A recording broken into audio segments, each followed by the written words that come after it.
Good evening friends, myself Gaurish Kumar Shukla and today we will learn about human blood. Let's begin. Blood is a type of special connective tissue.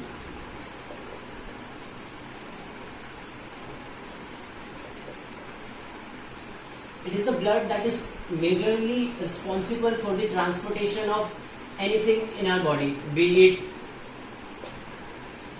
it hormones, gases, nutrients and so many things. So blood is very important part of our body.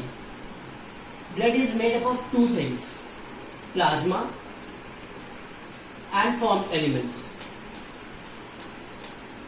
or we can say corpuscles or cells. Some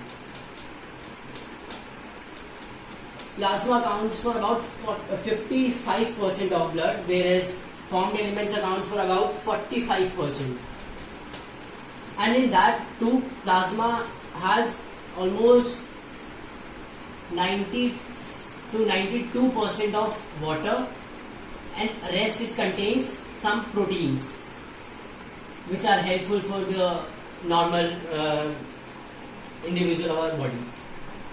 And so now blood is made up of plasma and formed elements, and plasma accounts for 90 to 92% of water, and then rest of them are proteins, and we will see about formed elements.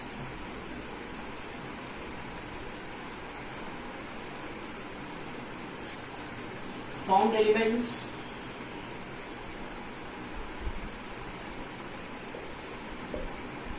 firstly we have RBCs, WBCs and platelets. Okay, so first RBCs are known as red blood cells, WBCs white blood cells. Okay, now we will learn separately about RBCs, WBCs and platelets. Red blood cells, they are also known as erythrocytes. Actually, red blood cells are biconcave in shape, right? They lack nucleus. Most important question. And where these cells are formed? In embryonic form, they are formed in liver, I think, and when grown up in grown up adults, they are formed in red bone marrow.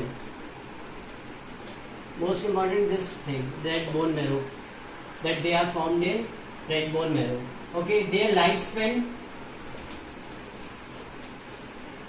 is approximately 120 days.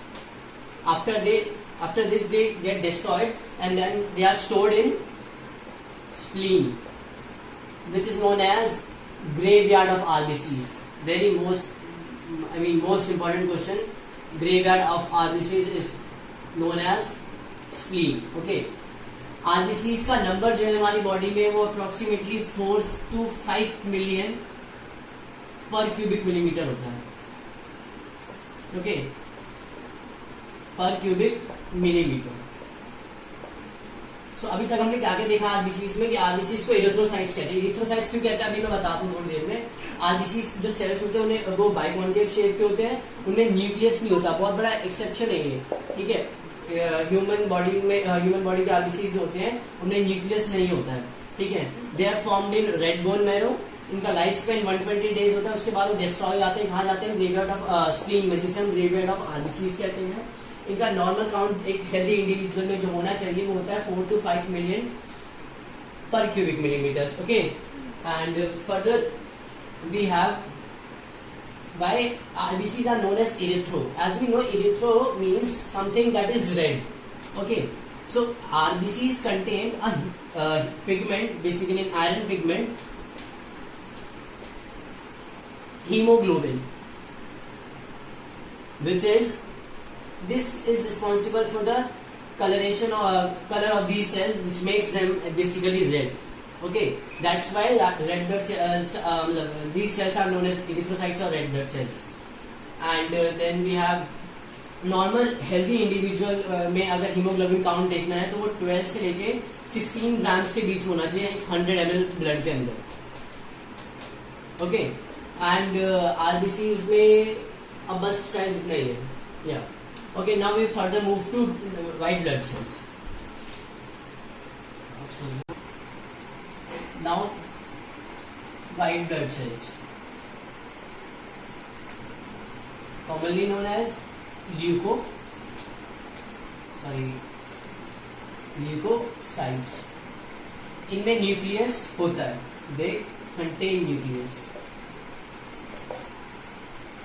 ये भी जो है bone marrow में या lymph node में form होते हैं. ठीक है,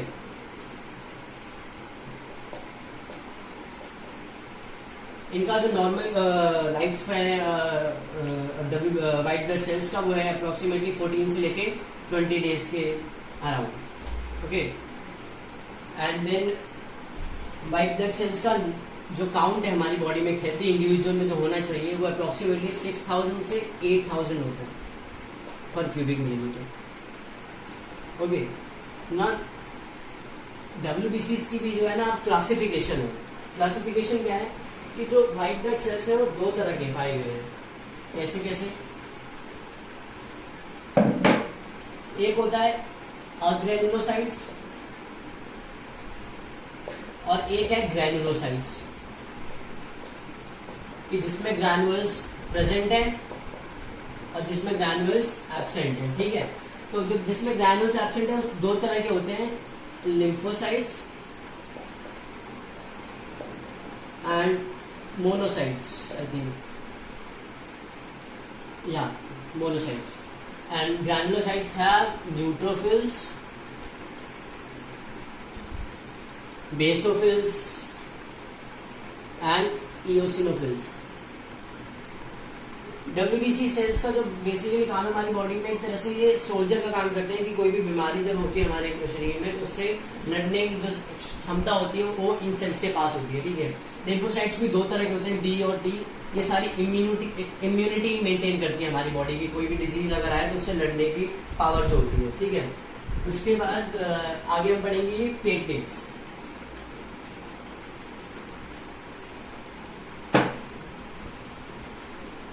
प्लेटलेट्स को हम थ्रोम्बोसाइट्स भी कहते हैं.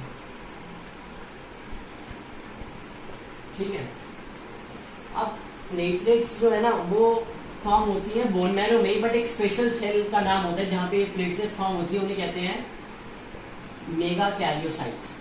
ये होती बोन मैरो में ही है, बट ये स्पेशल नाम दिया गया है उनको जिन सेल्स में प्लेटलेट्स बनती है बोन मैरो में ही होते हैं. ठीक है, अब क्या है कि ये भी नॉर्मल काउंट होता है इनका होता है अप्रोक्सीमेटली 1.5 लाख से लेकर 3 लाख के आसपास. ठीक है, अब आपने नोटिस किया होगा तो भी किसी को डेंगू होता है तो उसकी प्लेटलेट बहुत रिड्यूस हो जाती है. तो जो प्लेटलेट रिड्यूस होकर उसमें डेंगू पेशेंट्स में वो पहुंच जाती है 1 लाख से below, which is very serious. अगर प्लेटलेट नीचे डाउन होती है, धीरे धीरे डिक्रीज होने जाती है तो एक बहुत सीरियस कंडीशन बन जाती है. प्लेटलेट्स का बेसिकली जो फंक्शन है ना वो क्लॉटिंग ऑफ ब्लड में है. क्लॉटिंग है या कोएगुलेशन कह लीजिए. ठीक है, उसमें हेल्प करता है. क्या अब क्लॉटिंग कोएगुलेशन क्या होता है? अब मान लो कभी किसी का एक्सीडेंट हुआ, ठीक है, और उसे चोट लगती है तो आपने नोटिस किया होगा कि खून थोड़ी देर तक बहने के बाद रुक जाता है. तो अपने आप जो ये रुक जाता है खून बहना ना, ये प्लेटलेट्स के कुछ फैक्टर्स काम आते हैं जो ब्लड को क्लॉट कर देते हैं, एक जगह इकट्ठा कर देंगे जहाँ चोट लगी हुई है. उसके बाद वहां से ब्लड फ्लो ही नहीं हो पाएगा. तो ये जो काम करता है ये प्लेटलेट्स ही काम करता है. एक बहुत बड़ा प्रोसेस होता है जिसे कैस्केड प्रोसेस कहते हैं. ये इंपॉर्टेंट ऐसे तो नहीं है इधर यहाँ पे, बट बहुत बड़ा प्रोसेस होता है कैस्केड प्रोसेस. उसमें उसकी वजह से यहाँ पे क्लॉटिंग और कोएगुलेशन होता है ब्लड का. ठीक है, तो प्लेटलेट्स भी हो गया. And I think that's enough for today. In next class, we will learn about human blood groups, that is ABO and RS factor. And I think that's all for now. Thank you. And yeah, don't forget to like, share, comment and subscribe Intellect Hub channel.